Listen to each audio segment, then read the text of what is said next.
Hello guys, welcome back to another episode here on European Confessions. There is a message that I want to share with you. This message, it comes from a translation of a message that I received as a WhatsApp voice note, and the translation reads like this. Hello brother Nashi, how are you? Can you please post my story as hidden identity?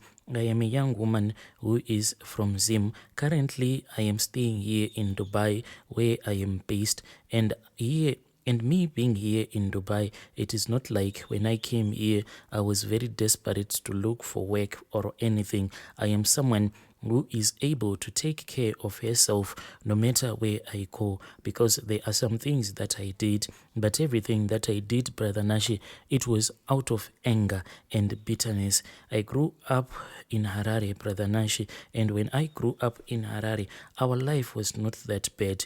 We actually had a very good life, even though when we grew up there was a lot of poverty in Zim. But my father, he was a mechanic, and as my father was a mechanic, he was able to provide a good standard of living for his own family.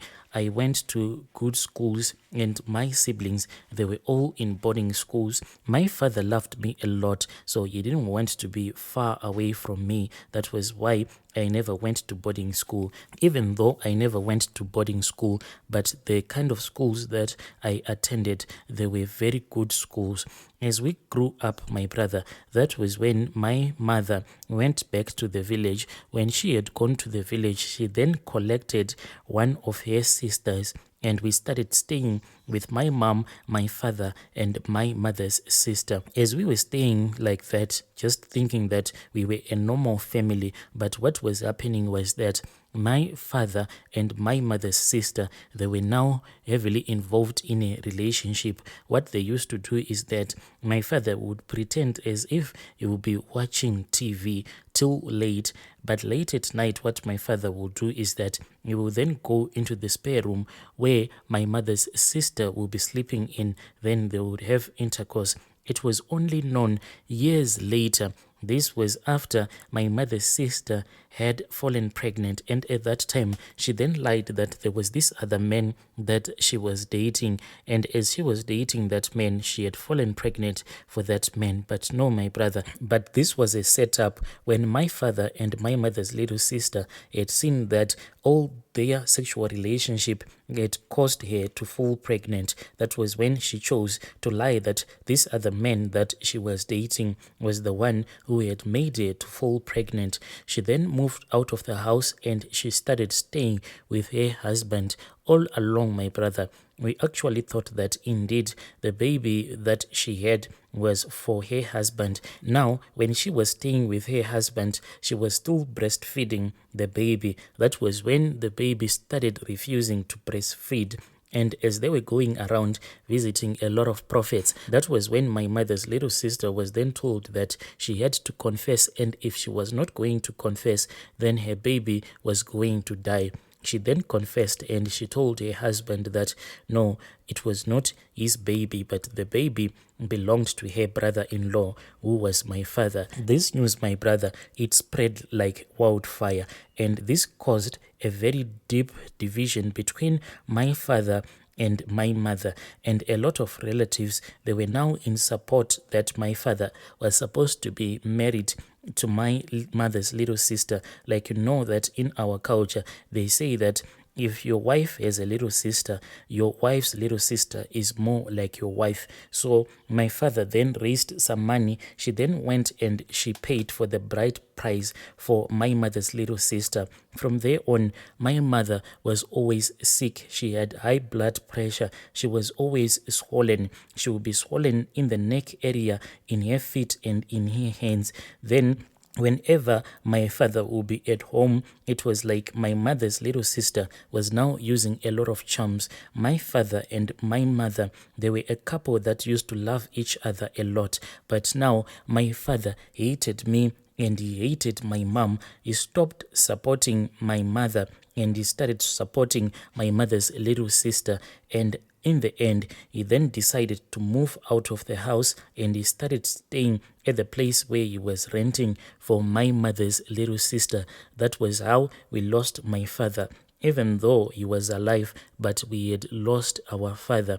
Life was very difficult, Brother Nashi. From there on, Brother Nashi, I started hustling, and a lot of my father's best friends, when they saw that me, my mother, and our family, we were in that desperate situation whereby sometimes we would go to bed hungry, they started taking advantage of me without the knowledge of anyone. Even my mom did not even know that some of my father's best friends, they were now taking advantage of me.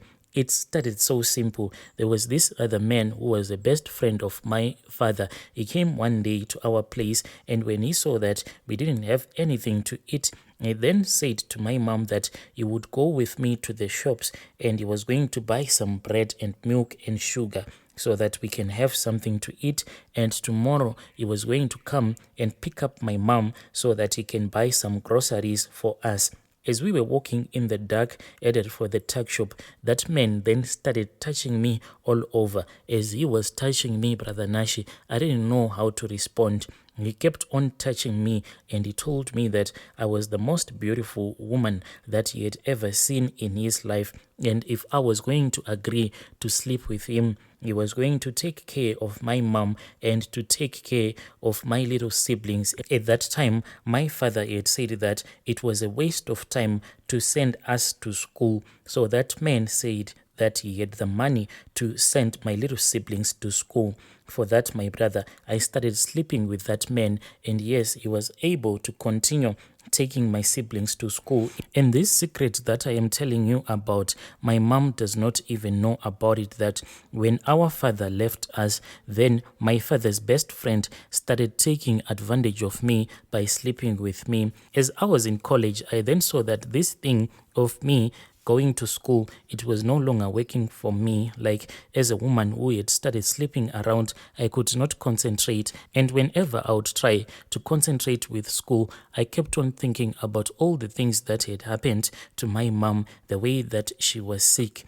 and the way that my father had chosen to get married to my mother's little sister. So I continued sleeping around until this other man, he is a family friend, he approached me one day and he told me that he wanted me to work for him. I was happy, and the next day when he had told me that I should come for the interview at his office, instead for me to go and have an interview with the HR manager, I was then directed to his office. When I entered into his office, that was when he told me that he would only offer me a job if I was going to sleep with him. So in that office, not using any protection at all, I started sleeping with him. Brother Nashi, from there on, when I was working for him, I think that he is the one who infected me with HIV, because I fell so sick. So when I fell sick, my mom thought that maybe they were the charms that were used by my mother's little sister that were causing me to get sick. We started visiting a lot of traditional healers, and when my mom saw that the local traditional healers, they were not assisting us in any way, we then searched for traditional healers that are from Malawi in particular. And we found one man who was just staying close to the neighborhood where we were staying. We approached that man and he made us to enter into his room. We consulted and he encouraged my mom to take me to the hospital. When we went to the hospital, finally, that was when some tests were done on me and I was found out to be HIV positive. My mom was really heartbroken. Both of us, we kept on blaming my father. So now that I had seen that indeed this thing of traditional healers, it can work, I then went back to that man from Malawi and I spoke with him and I told him that I was tired of working because my boss, that family friend of ours, he kept on taking advantage of me, even though I had seen that he was a womanizer. Each and every time he would call me to his office and he would tell me that I was supposed to play with his manhood. And this thing, it was stressing me a lot. I just wanted some sort of financial freedom so that no man can take advantage of me.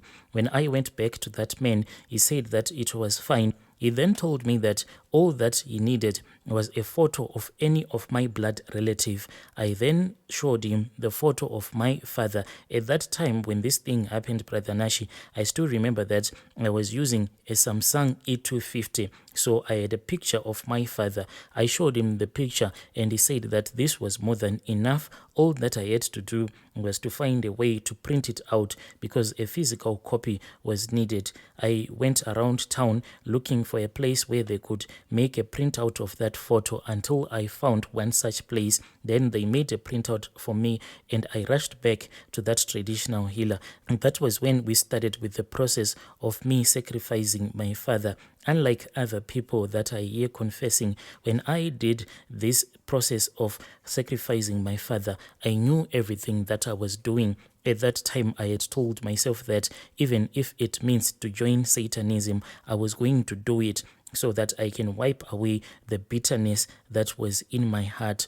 I then proceeded with sacrificing my father, and my father had an untimely death. That man said that he was going to trap his soul in a glass bottle. For many months, Brother Nashi, I only would dream about the snake. This snake that I would dream about, it was a king cobra, until finally, after the death of my father, that was when I saw a snake in my spare bedroom. When I had seen the snake just coiled there in my spare room, the natural response for me was to scream. Then I remembered that this snake was now a part of me, so I did not even scream at all. The snake looked at me and started vomiting money. My brother, whenever I require money, I always consult with this snake and it will vomit money. And it is the money that I used to open up several boutiques. I have a lot of them here in Zim. But me operating a lot of boutiques, it is just like a front, because whenever I want a huge sum of money, I always consult with this snake. Where I am headed to, Brother Nashi, I do not even know. The only thing that disturbs me, Brother Nashi, is that after I had done all of these rituals, when I had known that indeed I am HIV positive, I am someone who is very heartless. After I had done these rituals, it was like a black cloud came and blackened my heart, because there are some disturbing things that I have done, Brother Nashi. Usually, if a man tries to date me so as to benefit from my wealth, I'll be so happy as to not use any kind of protection, knowing my status. This thing, my brother, I have tried to stop myself from doing it, because most of the men that I find to be attractive, they are just first-year university students. And when I sleep with them, after sleeping with them not using any protection, I know the consequences of what I would have done, but I feel that my heart is even getting much darker. And sleeping with someone knowing that I am about to infect them with HIV, it brings joy in my heart. Dear listeners, right there was a message that I received. It was sent to me by our dear sister. Strange things do happen in this world. Quite a scary thing when she said that whenever I sleep with someone knowing that I am about to infect them, it brings great joy in my heart.